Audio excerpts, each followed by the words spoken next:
प्रणाम गुरु जी। मेरा क्वेश्चन था कि निर्विकल्प समाधि लग जाती है किसी को, तो वो ब्रह्मरंध्र और सहस्त्रार खुलने के बाद लगती है या पहले भी लग सकती है? एडवांस अगर किसी को पूरी वो लगती है तो सब खुल जाता है। और नहीं खुलती है तो उससे पहले भी हाँ? अगर ब्रह्मरंध्र नहीं खुलता है तो उससे पहले भी सब सूक्ष्म चीजें है। ब्रह्मरंध्र जो है ना, रंध्र का मतलब कैनल, छेद, सहस्त्रार ब्रह्म में प्रवेश करने का।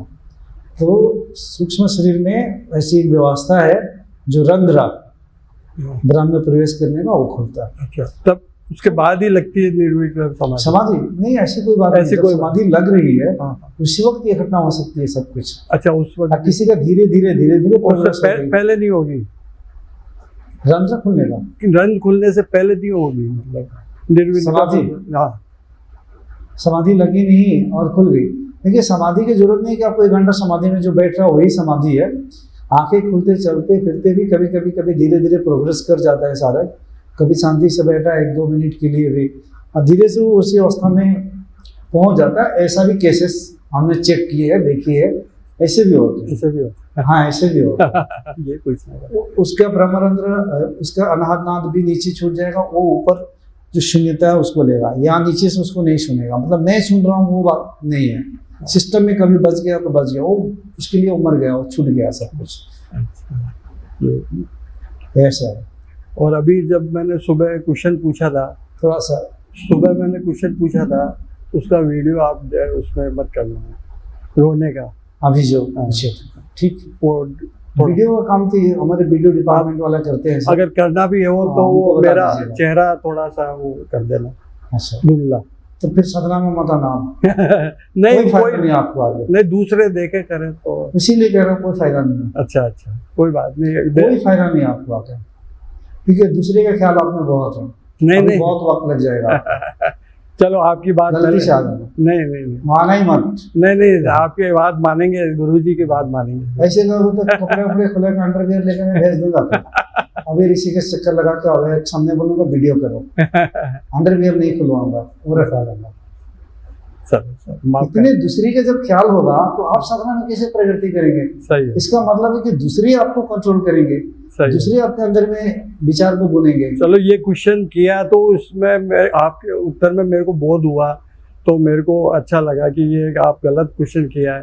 और मेरे जहन में आया ये बात कि मेरे जहन में आ गया। पहले तो बेशरम बनना सीखो।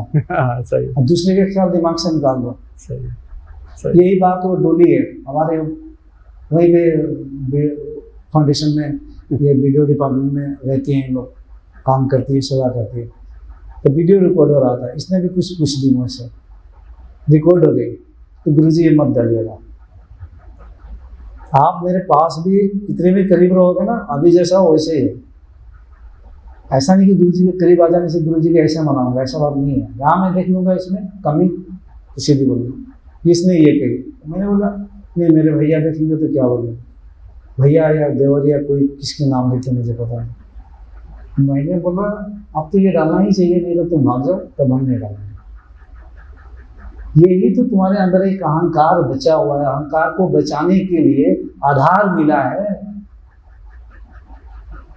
परमात्मा निराधार है, और जब तक उसको अहंकार को, मन को आधार मिला है, मन आधार पे ही टिकता है, अहंकार आधार पे टिकता है।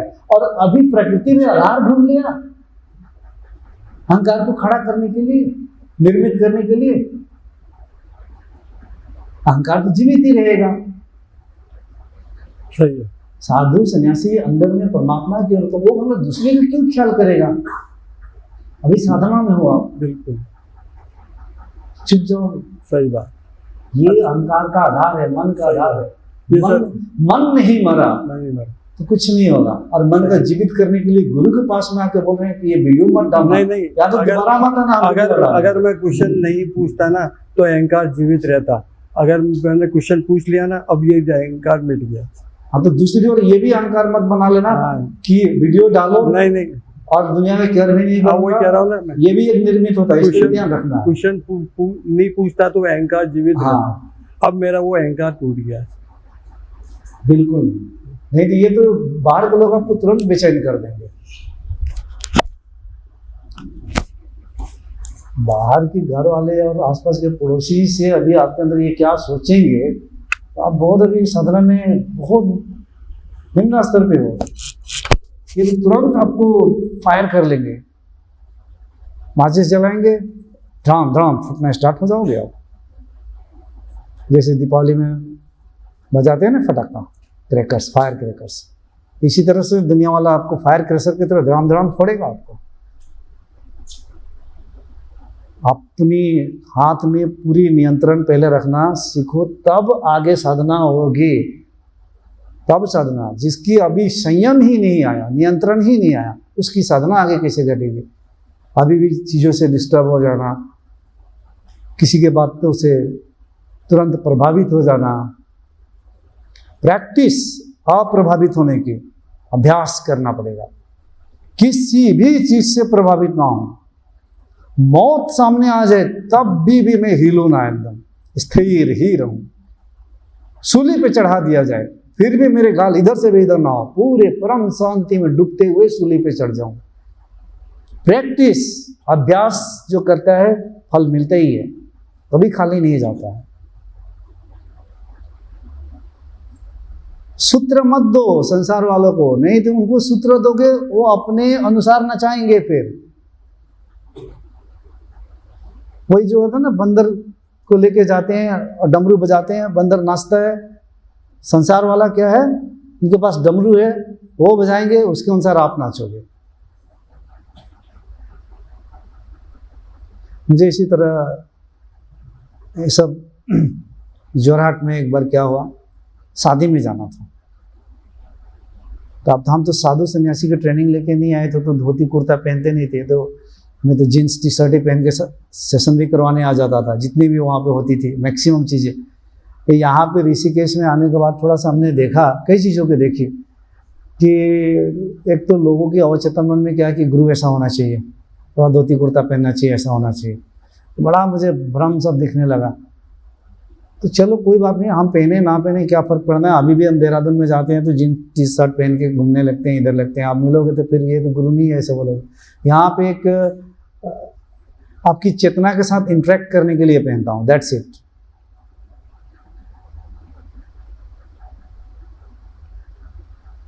वस्त्र में बंधा भी नहीं। मैं एक शादी में एक दिन धोती पहना था, धोती पहना उस दिन, कभी गया नहीं था, इसे लपेट के कुर्ता, गुरु माँ के रिश्तेदार के था, बिना बताया होता है मैं वैसे ही चला गया। दाढ़ी भी बड़ी थी, दाढ़ी मेरे बोध के बाद बहुत जल्दी पक गई, बाल जो है ना बहुत जल्दी पक गए, बहुत कमज़ोर हो गया, पकने लग गए जल्दी जल्दी, क्योंकि शरीर कमज़ोर हो जाता है, फिर फैल जाते हैं, तो ये सब जल्दी ही ख़त्म होने लगता है। शरीर भी जल्दी जल्दी ख़त्म होता है। गुरु का एक शरीर भी ज़्यादा वो नहीं होता, धीरे धीरे वो ख़त्म हो जाता है। ये सब ऊर्जाओं का काम हम करने से ऐसे गुरु लोगों को तो और जल्दी जाना पड़ता है, ऐसा होता है। तो ये कमज़ोर होते चला जाता है शरीर। तो जो भी हो, इसकी भी विज्ञान बता दिया आपको, ये पकने लग जाते हैं। वहाँ पे धोती पहन के चला गया। तो मेरे विचार एक ही था कि मुझे क्यों पूरा बन ठन के जाना। अगर बन ठन के जाना है तो मैं किसके लिए बन ठन के जाऊँगा वहाँ। पक्का है शादी में मौजूद लोगों के लिए जाऊँगा मैं, तो उनके लिए मैं क्यों उस तरीके के बन ठन के जाऊँगा। मेरे मन जैसा जो पहना वैसे पहन के जाऊँगा, ये मेरी आज़ादी हुई। अब उनके लिए मैं दाढ़ी थोड़ी कटवाऊँगा मिलवाऊँगा, दूसरे के लिए रखे मंग तो रखे, ना रखे तो ना रखे, कपड़े जैसा है वैसे ही पहन के चला गया। ऐसे भी असाधारण के वैज्ञानिकों को देखता हूँ और ऐसे इंटेलिजेंट स्टूडेंट को, शादी में जो घर के बाहर हवाई सैंडल पहनते हैं वो भी पहन के शादी में चले जाते हैं, ऐसे देखा हूँ मैं। और बहुत पढ़ने में इंटेलिजेंट लड़का है, टी शर्ट जो घर में पहना वही शादी में, और सब सूट बूट में कोट टाइम में गए, वो ऐसे ही गया है बहुत इंटेलिजेंट। 99% इंजीनियरिंग में अभी भी वो कहीं इधर ही कहीं चंडीगढ़ या कहीं वो कर रहा है, शायद कंप्लीट भी हो गया। तो असाधारण है, थोड़ा सा हटके है दुनिया से। ये लोगों को मैं देखता हूँ, जो लोग लोगों के बारे में सोचेंगे कि लोग मेरे बारे में क्या सोचेंगे, ये लोग कभी भी खुश नहीं रहते हैं। ये दूसरे लोगों को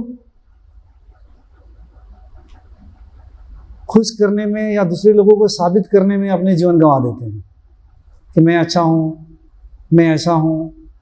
पैकेजिंग करते हैं, जैसे सामान पैकेज करते हैं, मार्केट में बेचते हैं, सुंदर पैकेजिंग, सुंदर सब कुछ है, उसकी डिमांड होगी, सेल होगी।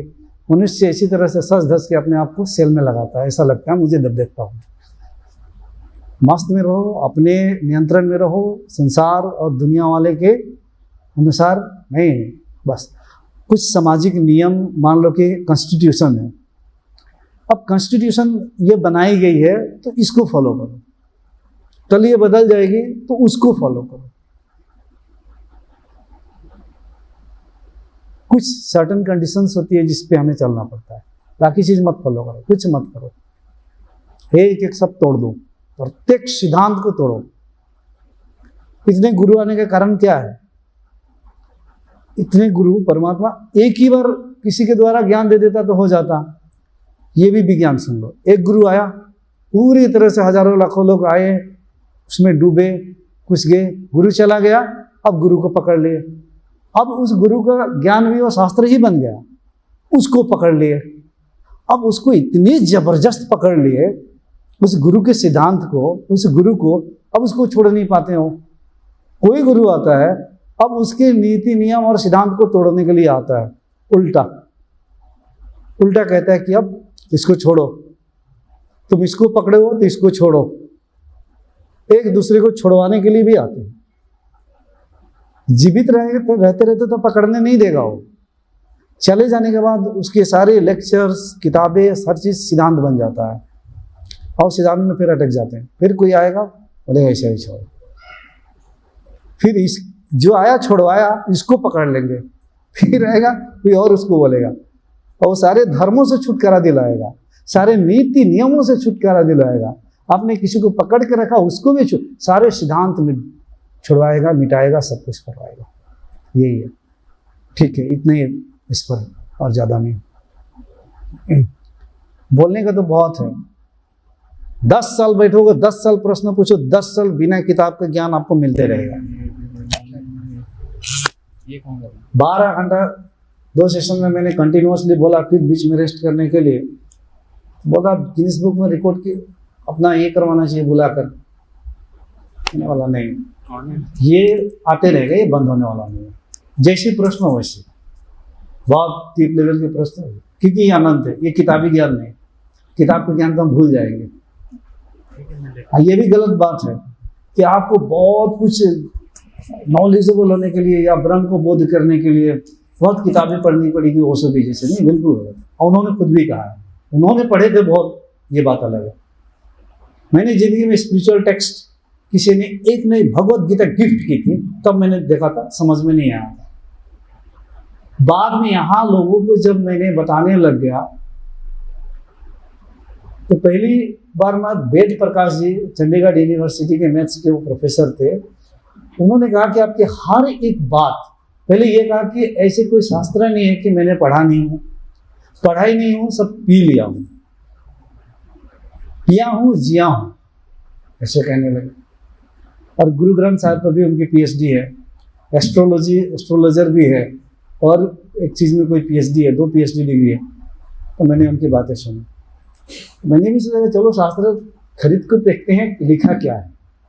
तो एक दिन मैं 2 साधक को लेकर देहरादून से हरिद्वार आया, और करीबन 22,000 रुपये की किताबें खरीद, बोला कि जितने यहाँ पे आपके दुकान में स्पिरिचुअल टेक्स्ट है, थोड़ा वेद, उपनिषद जितने हैं, ये सब दे दो आप। लेकर गए, निकाल रहे हैं, कुछ मिल ही नहीं रहा कि पढ़े तो क्या पढ़े। मैंने विनय जी को भी बुलाया था कि आप आइए थोड़ा पढ़ के देखते हैं, इनको भी मज़ा नहीं आया, फिर पढ़ेंगे। एक ही बात को घुमा फिरा कर लिखा है, वही सब लिखा क्या क्या है, तो हमने पढ़ा नहीं, अब जरूरत भी नहीं, अब पढ़ के वहाँ का रट्टा मारना की जरूरत ही नहीं। तो लेकिन बातें वही निकलती है फिर बिना पढ़े हुए। तो ये जरूरी नहीं है कि आपको बहुत किताबें पढ़नी पड़ेगी। अगर आप पूरी तरह से वही हो तो आपसे कभी भी आध्यात्मिक ज्ञान की बात कर रहा हूं, मेटेरियल नॉलेज नहीं, आध्यात्मिक आत्मबोध, इस ज्ञान का कभी गलती हो ही नहीं सकता, ये असंभव है। जहां सत्य से आएगा वो झूठ हो ही नहीं सकता है। लेकिन आप भौतिक जगत के बारे में पूछेंगे तो कोई भी ग्रुप क्लेम नहीं कर सकता है कि मैं सब कुछ बताऊंगा। भौतिक जगत के लिए हमारे पंच इंद्रियों को से उस ज्ञान को 5 नॉलेज सेंस ऑर्गन से हमें जानना पड़ेगा। लेकिन ये चेतना इतनी ऊंची हो जाती है कि भौतिकी ज्ञान भी अपने आप बहना शुरू होने लग जाता है। कई विषयों पे ऐसे ऐसे ऐसे देखते हैं कि ऐसे ही आता है, जब पढ़ते हैं देखते हैं अरे ये चीज तो ऐसे ही है, इस तो ऐसे ही है, क्योंकि वो भी तो यहीं से आता है सूक्ष्म जगत से। तो धीरे धीरे वो भी कनेक्ट करने लग जाता है बाद में। ठीक है।